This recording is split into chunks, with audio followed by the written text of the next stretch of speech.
All India Radio presents Morning News.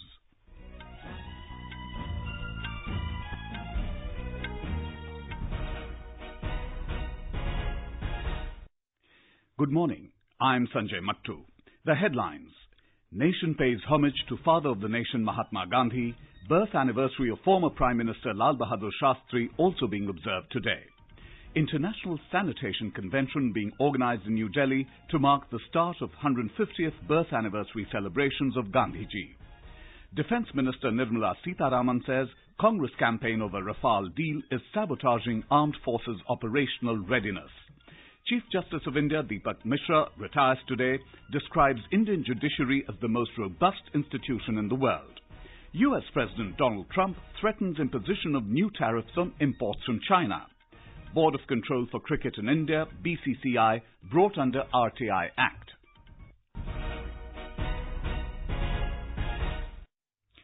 The nation pays homage to Mahatma Gandhi on his 149th birth anniversary today. Prime Minister Narendra Modi offered floral tributes to the father of the nation at Rajghat in New Delhi this morning. A Sarva Dharma Pratna Sabha was organized at Rajghat on this occasion.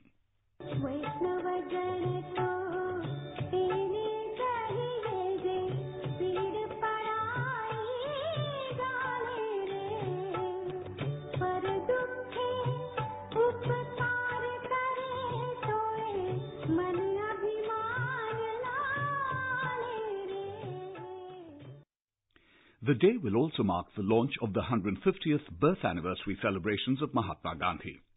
The Mahatma Gandhi International Sanitation Convention is also being organized at Rashtrapati Bhavan to mark the occasion. Prime Minister Narendra Modi and UN Secretary General Antonio Guterres will address the concluding session of the four-day convention today. More from our correspondent. The Mahatma Gandhi International Sanitation Convention is being organized by Ministry of Drinking Water and Sanitation to mark the beginning of the 150th birth anniversary celebrations of Mahatma Gandhi, also coinciding with the 4th anniversary of the launch of Swachh Bharat Mission. 53 ministers of sanitation from around the world and more than 160 international representatives from 68 countries are participating in the convention. The international conference brings together sanitation ministers and other leaders in water, sanitation and hygiene from around the world. Mr. Modi and Mr. Guterres will visit a mini digital exhibition at the event. The dignitaries will release commemorative postage stamps on Mahatma Gandhi and a medley CD based on Mahatma Gandhi's favorite hymn, Vaishnav Jan. The Swachh Bharat Awards will also be distributed on the occasion. Anupam Mishra, AI News Delhi. The United Nations will celebrate Gandhiji's birth anniversary as the International Day of Non-Violence. The UN General Assembly had on 17 June 2007 voted to establish 2nd October as the International Day of Non-Violence. In a message, UN Secretary General Antonio Guterres said, at a time of protracted conflicts and complex challenges, Gandhiji's philosophy of non-violence remains an inspiration. He said Gandhiji's commitment to human dignity can light our path when the world is striving to achieve the Sustainable Development Goals, ensure gender equality, and leave no one behind. President Ram Nath Kovind and Vice President M. Venkaiah Naidu also paid tributes to Mahatma Gandhi on his 149th birth anniversary. In a tweet, Mr. Kovind called on people to rededicate themselves to the values espoused by Mahatma Gandhi: peace, fraternity, harmony, and inclusive national development. In a tweet, Mr. Naidu said, Mahatma Gandhi's life continues to inspire millions of Indians and citizens of various countries around the world. Gujarat is celebrating the birth anniversary of Mahatma Gandhi in a unique way this year. More from our correspondent. The main function is being held at Kirti Mandir in Porbandar, the birthplace of Mahatma Gandhi, where the huge image of Mahatma Gandhi created with human chain. All religion prayer have been organized at Kirti Mandir in Porbandar and Sabarmati Ashram in Ahmedabad. Prayers, lectures on Gandhian philosophy and exhibitions have been organized in each town and cities of the state. Chief Minister Vijay Rupani will lay the foundation stone for launching the work of Khadi Museum in Ahmedabad. Yogesh Pandya, Air News, Ahmedabad. The nation also pays homage to the former Prime Minister Lal Bahadur Shastri on his birth anniversary. Prime Minister Narendra Modi visited Vijayaghat in the national capital to offer floral tributes to Shastri. Under Shastri's leadership, India won the 1965 war against Pakistan. Shastri gave the powerful slogan of Jai Jawan, Jai Kisan to enthuse soldiers and farmers. The President and Vice President today paid tribute to Lal Bahadur Shastri. In his message, Mr. Kovind said his integrity, wartime leadership and role in shaping of the Green Revolution remains an inspiration for the entire country. In his message, Mr. Naidu said Lal Bahadur Shastri gave India a courageous leadership and his vision and commitment to develop the poorest of the poor is commendable. The News Services Division of All India Radio will bring you a special bilingual program tonight on Aaj ke Daur Mein Gandhi. The participants are Ramachandra Rahi, Gandhian, Sanjoy Sinha, Gandhian, and Sopan Joshi, journalist. The program will be moderated by Rajesh Jha from the News Services Division of All India Radio. This can be heard on the FM Gold channel from 9:30 to 10:30 tonight. Prime Minister Narendra Modi and French President Emmanuel Macron will receive the United Nations' highest environment honour, Champions of the Earth Award, tomorrow. The award is being given to the leaders for their exemplary leadership and advocate action on sustainable development and climate change. UN Secretary-General Antonio Guterres will present the award to both the leaders at the Pravasi Bharatiya Kendra in New Delhi tomorrow. Briefing the media in New Delhi, Secretary Economic Relations in the External Affairs Ministry, T.S. Tirumurthy said the award is the highest level environmental honour of the United Nations. The award recognizes the Prime Minister for his bold environmental leadership on the global stage, for his pioneering work in championing the International Solar Alliance, and for promoting new areas of levels of cooperation on environmental action, including Prime Minister's unprecedented pledge to eliminate all single-use plastics in India by 2022. The award, announced last week in New York, is the highest level environmental honour of the United Nations. This is All India Radio giving you the news. For quick news updates, run the clock, follow us on our Twitter handle @AIR News Alerts. Defence Minister Nirmala Sitharaman has said that the Congress campaign over the Rafale deal amounts to almost sabotaging the Indian Armed Forces' operational readiness. Addressing a press conference at Ahmedabad last evening, she alleged that the support for the Congress campaign against the Indian Armed Forces is reflected in our not-so-friendly neighbour Pakistan. Mrs. Sitharaman said that Congress allegations of reduction in the number of Rafale jets being purchased from France is totally baseless, as the Modi government in fact has bought 36 Rafale fighter jets in flyaway condition as against the 18 proposed during the UPA regime. Prime Minister Narendra Modi will inaugurate the first assembly of the International Solar Alliance in New Delhi this evening in the presence of United Nations Secretary-General Antonio Guterres. The same event will also mark the inauguration of the second Indian Ocean Rim Association, or IORA, Renewable Energy Ministerial Meeting, and the second Global RE Invest, or Renewable Energy Investors Meet and Expo. The second RE Invest aims at accelerating the worldwide effort to scale up renewable energy and connect the global investment community with Indian energy stakeholders. The second RE Invest will include a 3-day conference on renewables, clean tech and future energy choices, and an expo of renewables-related manufacturers, developers, investors and innovators. Chief Justice of India, Justice Dipak Misra, will retire today. Addressing a function in New Delhi yesterday, he said the Indian judiciary has been the strongest judiciary in the world, having the capability to handle a mind-boggling number of cases. He said it's the most robust institution in the world. Justice Misra said the independence of the judiciary will stand tall as there is collegiality among the brother and sister judges of the Supreme Court.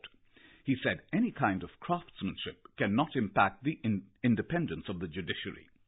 That justice must have a human face and human approach. There are artificial divisions or barriers of caste, creed, religion and gender that may attempt to divide us, but it's the golden thread of humanity that binds us to each other, and that alone constitutes the spirit and ethos of justice.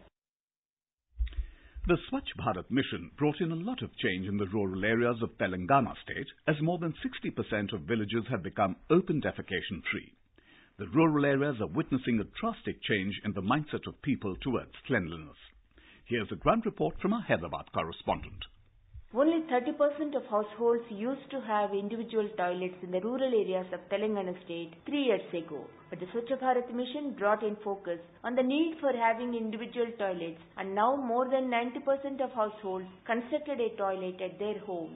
Ramesh, a resident of Karimnagar, says Swachh Bharat mission brought in revolutionary change in the thinking of people. Earlier there were no toilets outside and there was very difficult, especially ladies, they faced very much problems. Now wherever necessary there were toilets were constructed by the municipality with water facility. Now those are very useful for ladies and gents. Sarita, a resident of Nkepalli village in Karimnagar district, says all the wards in their village appear clean now as no one is throwing waste outside. Swachh Bharat వచ్చిన తర్వాత మా ఇంట్లో latrine కట్టుకున్నాం. Under the Swachh Bharat mission, we constructed a toilet at our home and all family members are using it. We make our children to use the toilet at home only. Nobody is going outside now. We segregate wet waste and dry waste at home. Municipal vehicle collects the waste every day from each house. There is a lot of changes due to Swachh Bharat mission in our village. చెత్త చెదారం ఎక్కడ కనిపించలేదు, వాడలన్నీ శుభ్రంగా ఉన్నాయి. Efforts are underway to provide dignified access to sanitation to all people soon in Telangana state. With Sampath Kumar, Lakshmi, AR News, Hyderabad. US President Donald Trump yesterday threatened to impose new tariffs on additional $267 billion worth of imports from China, and asserted that there will be no deal with Beijing unless it changes its unfair trade practices. Trump told reporters at a White House news conference that the US has a $375 billion trade deficit. The Central Information Commission yesterday ruled that the Board of Control for Cricket in India, or BCCI, is covered under the RTI Act and answerable to the people of the country. After going through the orders of the Supreme Court, the Law Commission of India report, submissions of the Central Public Information Officer in the Ministry of Youth Affairs and Sports, the Commission has concluded that the status, nature and functional characteristics of the BCCI fulfill required conditions to come under the ambit of the RTI Act. And now for a look at today's newspapers, it's over to Subhadra Ramachandran. Thank you, Sanjay. The government taking control of the debt-laden firm IL&FS dominates front-page headlines. The Times of India writes, Government takes charge of IL&FS, names board of 6 to run company. Ouster directors may be barred from flying out. The Pioneer report, Centre sets up new board, vows to prevent defaults, improve liquidity. The farewell organized by the Supreme Court Bar Association for outgoing Chief Justice of India, Justice Dipak Misra, is prominently noticed in the press. Justice must have human face, says CJI Dipak Misra, reports the Hindustan Times. The Indian Express Court CJI designate Justice Ranjan Gogoi as saying, divided along caste, gender, religion lines. What we eat, what we wear, say, read, think, no longer questions about our personal life. The legal relief for activist Gautam Navlakha 5 weeks after he was arrested in connection with the Bhima Koregaon violence in Maharashtra is widely covered in the press. The Tribune reports activist Navlakha's house arrest ends. Delhi High Court relief quashes transit remand. The Hindu highlights an open letter written by Navlakha hours after the court order, quoting him as saying, many hell for ideology. A farmer's march to Delhi demanding loan waivers is keenly tracked by the press. The Hindustan Times reports NH24 blocked as farmers arrive at Delhi's doorstep. The Pioneer says 50,000 farmers on verge to storm Delhi. Police slaps Section 144. In the backdrop of the recent Supreme Court order on the Aadhaar Act, the Hindustan Times takes notice of the UIDAI communication to telecom companies. As it writes, telecom companies get 15 days to submit Plan B on authentication without Aadhaar. And with that, it's back to you, Sanjay. Thank you, Subhadra. That was a look at today's newspapers. And now, before we end the bulletin, the headlines once again. Nation pays homage to Mahatma Gandhi on his birth anniversary.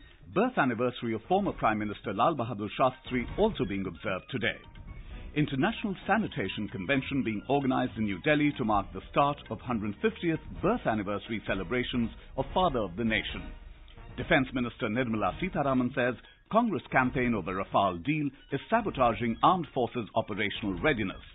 Chief Justice of India, Justice Dipak Misra, retires today, describes Indian judiciary as the most robust institution in the world. US President Donald Trump threatens imposition of new tariffs on imports from China. And Board of Control for Cricket in India, BCCI, brought under RTI Act. And with that, we end the morning news. Have a nice day.